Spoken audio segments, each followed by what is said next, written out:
Canadian പ്രധാനമന്ത്രി Justin Trudeau രാജിവെച്ചു. ഇന്നത്തെ ഇന്റർനാഷണൽ ബ്രേക്കിംഗ് ന്യൂസ് ആണിത്. ട്രംപ് അധികാരത്തിൽ വന്നതിന് ശേഷം ട്രംപിന്റെ ആദ്യത്തെ അമ്പ് കാനഡയിലേക്കായിരുന്നു. ഇതിൽ അടിപതറിയിട്ട് തന്നെയാണ് ജസ്റ്റിൻ ട്രൂഡോ ഇപ്പോഴുള്ള രാജി ഉണ്ടായിരിക്കുന്നത്. വളരെ വികാരഭരിതനായാണ് ഇന്നലെ ജസ്റ്റിൻ ട്രൂഡോ തന്റെ രാജി ഏവരെയും അറിയിച്ചിരിക്കുന്നത്. എന്തായാലും കൂടുതൽ അറിയാം. ഏവർക്കും ടോക്ക് സ്പേസിലേക്ക് സ്വാഗതം.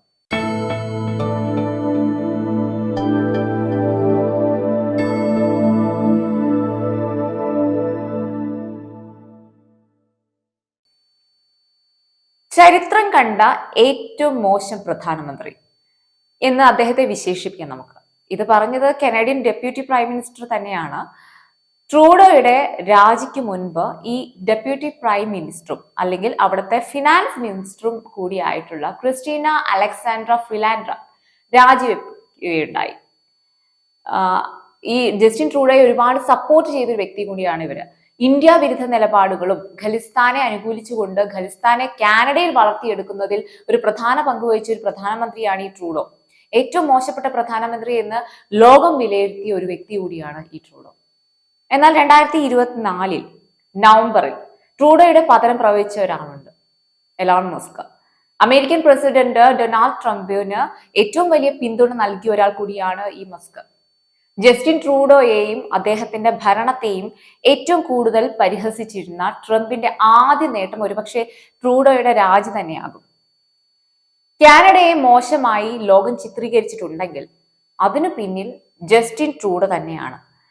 കാനഡയിൽ ഇത്രമാത്രം അരക്ഷിതാവസ്ഥ ഉണ്ടാക്കിയ ഒരു പ്രധാനമന്ത്രി വേറെ ഉണ്ടാകില്ല.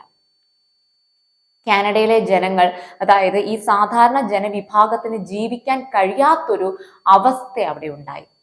അവിടുത്തെ ചിലവ് വർദ്ധിക്കാൻ തുടങ്ങുകയും കാനഡ നിവാസികൾക്ക് നാട് വിട്ട് മറ്റു രാജ്യങ്ങളിലേക്ക് ചേക്കേറേണ്ടിയും വന്നു.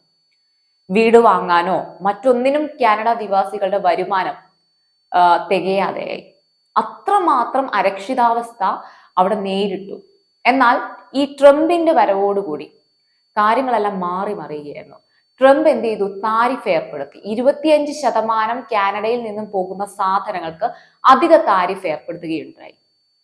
ട്രംപിന്റെ ഈ ഒരു തീരുമാനം ട്രൂഡോയുടെ പതനത്തിന് വലിയ രീതിയിൽ കാരണമായി എന്ന് പറയാം. ട്രൂഡോ ചെയ്തത് എന്താണെന്ന് പറഞ്ഞാൽ അമേരിക്കയെ വെല്ലുവിളിച്ചു എന്നതാണ്. ന്യൂയോർക്ക് സിറ്റിയിൽ കാനഡ സപ്ലൈ ചെയ്യുന്ന ഇലക്ട്രിസിറ്റി കംപ്ലീറ്റ്ലി ഇല്ലാതാക്കും എന്നതായിരുന്നു ട്രൂഡോയുടെ തീരുമാനം. ഈ ടാരിഫ് അമേരിക്ക ഏർപ്പെടുത്തിയപ്പോൾ കാനഡ മാത്രമായിരുന്നില്ല അതിൽ ഉൾപ്പെട്ടിരുന്നത്. ട്രംപിന്റെ ഏറ്റവും അടുത്ത സുഹൃത്ത് രാജ്യം കൂടിയായ ഇന്ത്യ കൂടി അതിൽ ഉൾപ്പെട്ടിരുന്നു. എന്നാൽ കാനഡ മാത്രമാണ് ട്രംപിനെ വെല്ലുവിളിച്ചുകൊണ്ട് അല്ലെങ്കിൽ അമേരിക്കയെ വെല്ലുവിളിച്ചുകൊണ്ട് ഇങ്ങനെ പ്രഖ്യാപിച്ചത്. നിങ്ങൾ ടാരിഫ് ഏർപ്പെടുത്തിക്കോളൂ, ഞങ്ങൾ ന്യൂയോർക്കിൽ കറണ്ട് നൽകില്ല. ട്രൂഡോ കുറച്ചുകൂടി പക്വതാപരമായിട്ട് ഇത്തരത്തിലുള്ള കാര്യങ്ങളോട് നേരിടണമായിരുന്നു. ലോകരാഷ്ട്രങ്ങൾക്ക് വിദ്വേഷം തോന്നിക്കുന്ന തരത്തിൽ ട്രൂഡോ ഇതുപോലുള്ള മണ്ടൻ കാര്യങ്ങൾ ഇതിനു മുമ്പും ചെയ്തിട്ടുണ്ട്. ഒരു തരത്തിൽ അത് അഹങ്കാരത്തിന്റെ ധാർഷ്ട്യം തന്നെയായിരുന്നു എന്ന് വേണമെങ്കിൽ പറയാം. അതും അമേരിക്ക പോലുള്ള രാജ്യങ്ങളോട് വെല്ലുവിളിക്കുമ്പോൾ കുറച്ച് ക്ഷമയോടുകൂടി കാര്യങ്ങളെ സമീപിക്കണമായിരുന്നു. ഇവിടെ ട്രൂഡോയുടെ ഈ ഒരു തീരുമാനം അമേരിക്കയെ ചൊടിപ്പിക്കുകയും അമേരിക്ക ഡീപ് സ്റ്റേറ്റിൽ കയറി കളിക്കുകയും ചെയ്തു കാണും. ട്രൂഡോ സമീപനം പാലിച്ചില്ല. ഒന്നും വേണ്ട, അമേരിക്കയുമായിട്ട് ഒരു ചർച്ച നടത്തി ഇതിന് സൗമ്യമായിട്ട് ഒരു തീരുമാനം കൈക്കൊള്ളാമായിരുന്നു. അല്ലാതെ ഇത് കൂടുതൽ വഷളാക്കേണ്ട ഒരു ആവശ്യമില്ല. അതിന് പകരം എന്ത് ചെയ്തു? അമേരിക്കയെ വെല്ലുവിളിച്ചു. അവസാനം എന്തുണ്ടായി? രാജിവെക്കേണ്ട അവസ്ഥ വന്നു. ഇതെല്ലാം കണ്ടുകൊണ്ട് തന്നെയാണ് മസ്ക് നേരത്തെ പ്രവചിച്ചത്. കാനഡ ജനങ്ങൾക്ക് ട്രൂഡോയുടെ ഈ ഒരു രാജിവെപ്പ് ശരിക്കും പറഞ്ഞ ഒരു ആഘോഷം തന്നെയാകും. ട്രൂഡോ അവസാന പ്രസംഗത്തിൽ പറഞ്ഞത് എന്താണ്? താൻ തന്റെ രാജ്യത്തിനും ജനങ്ങൾക്കും വേണ്ടിയാണ് ഇത്രയും കാലം പ്രയത്നിച്ചത്, പക്ഷെ തന്റെ ജനം തന്നെ തിരിച്ചറിഞ്ഞില്ല എന്നതാണ്. അതും വളരെ വൈകാരികതയോടുകൂടിയാണ് ട്രൂഡോ പറഞ്ഞത്. ജസ്റ്റിൻ ട്രൂഡോ ഒരിക്കലും ഇങ്ങനെ ഒരു പദവി കൈകാര്യം ചെയ്യേണ്ട ഒരു വ്യക്തിയല്ല, അല്ലെങ്കിൽ ഒരു പ്രധാനമന്ത്രിയല്ല. അദ്ദേഹത്തിന് കാനഡയെയോ അവിടുത്തെ ജനങ്ങളെയോ ഭരിക്കാനുള്ള ഒരു അധികാരവുമില്ല, ഒരു കഴിവുമില്ല. മറ്റു രാജ്യങ്ങളിൽ നിന്നും കൂടുതൽ കുടിയേറ്റം ഉണ്ടായപ്പോൾ കാനഡയിൽ അൺഎംപ്ലോയ്മെന്റ് കാര്യമായിട്ടുണ്ടായി.